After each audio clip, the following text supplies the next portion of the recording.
लोकसभा में राजनाथ सिंह ने खुद खड़े होकर कहा कि हमारी सरकार जाति का जनगणना करवाएगी। नहीं डॉक्टर अजय, थोड़ा सा फैक्ट करेक्ट कर लीजिए। आयोग का गठन हमने राजनाथ सिंह ने सदन में कभी नहीं कहा। 2022 में गृह राज्य मंत्री ने जब कहा था कि अभी हम जातिगत जनगणना या जनगणना नहीं कराएंगे। 21 में कहा था।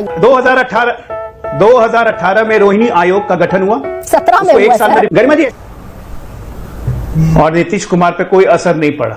ये बिहार मॉडल है और आप चाहती हैं कि इस मॉडल पे देश का हर एमपी पूरे देश में घूमे पिस्टल लहराते हुए और जर्नलिस्टों को गाली दे। तो ये Bihar model Ajay, professor Ajay,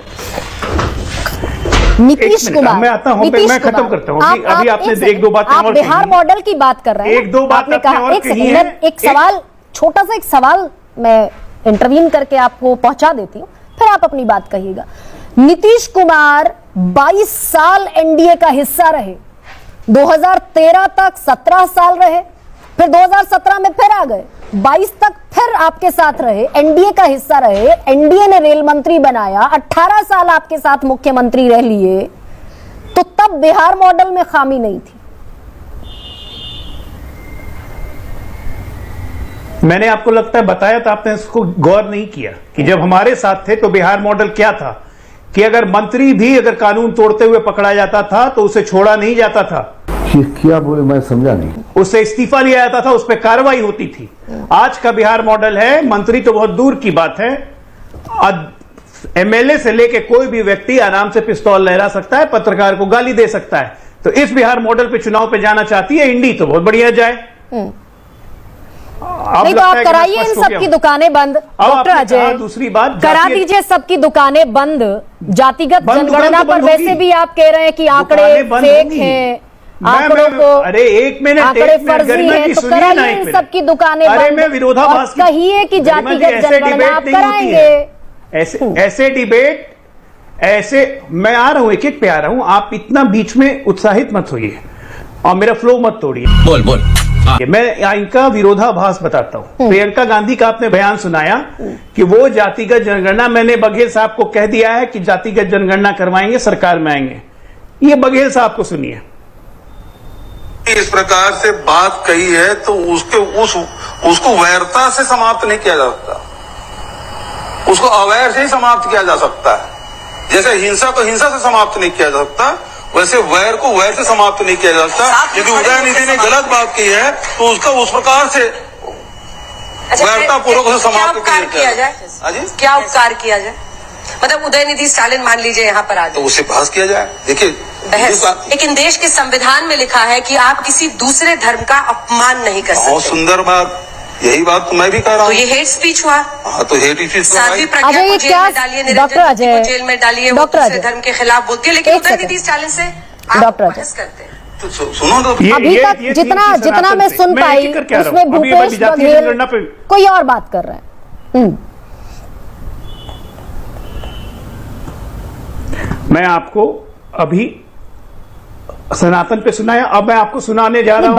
doctor Ajay, तू जा, छुट्टी पे चला जा। भूपेश बघेल ने क्या कहा? डॉक्टर अजय, सनातन की बात लेकर बैठी हूं मैं आज। आप बड़े गंभीर प्रवक्ता हैं, बिहार में बड़े गंभीर।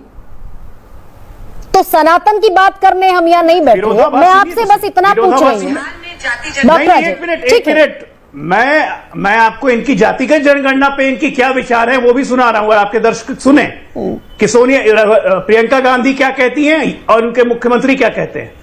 विरोधाभासों को नहीं सुनिएगा तो गठबंधन का चरित्र पता नहीं चलेगा।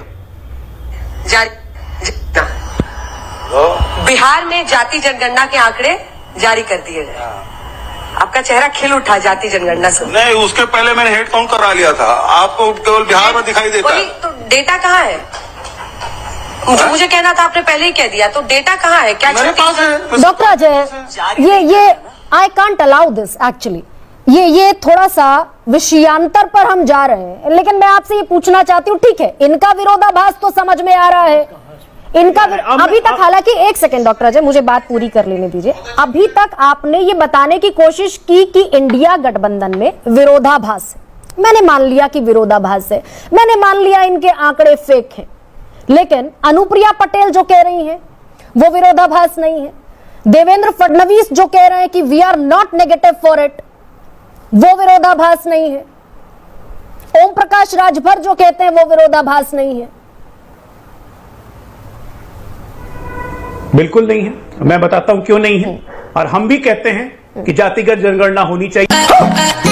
ये बिहार में जब जातिगत जनगणना शुरू हुई थी, 16 मंत्री हमारे उसी सरकार में थे।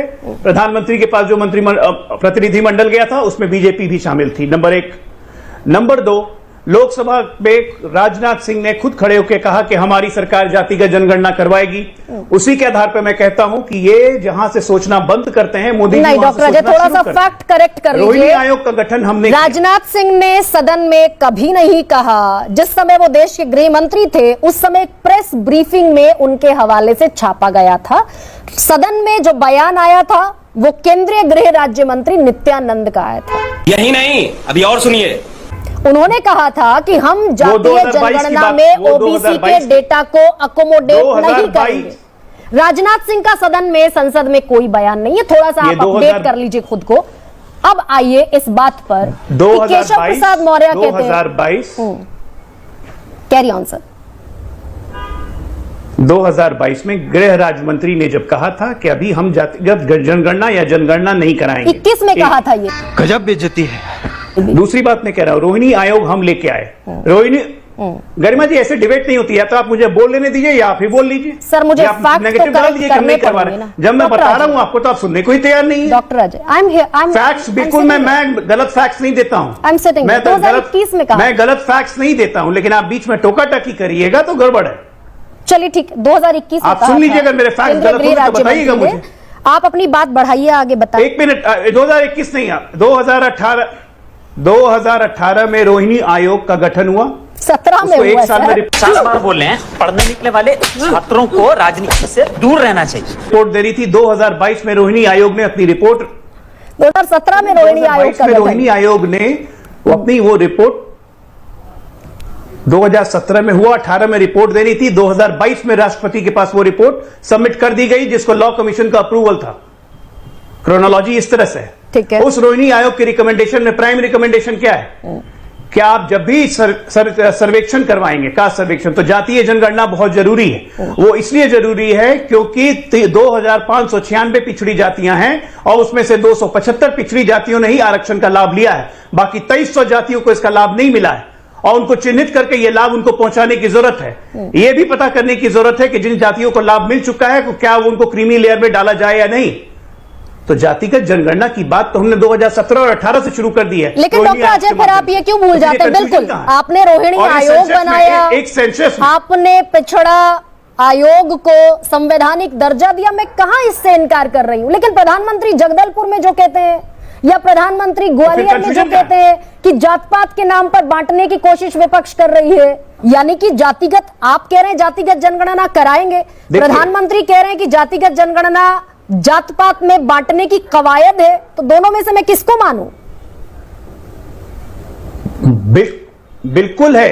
क्यों मैं बता रहा हूं? क्योंकि जब यह साफ हो चुका है कि जातिगत जनगणना केंद्र सरकार ही कराएगी, तो इस तरह तय है कि लोकसभा चुनाव के बाद ही होगा और जो भी केंद्र सरकार होगी वो करवाएगी।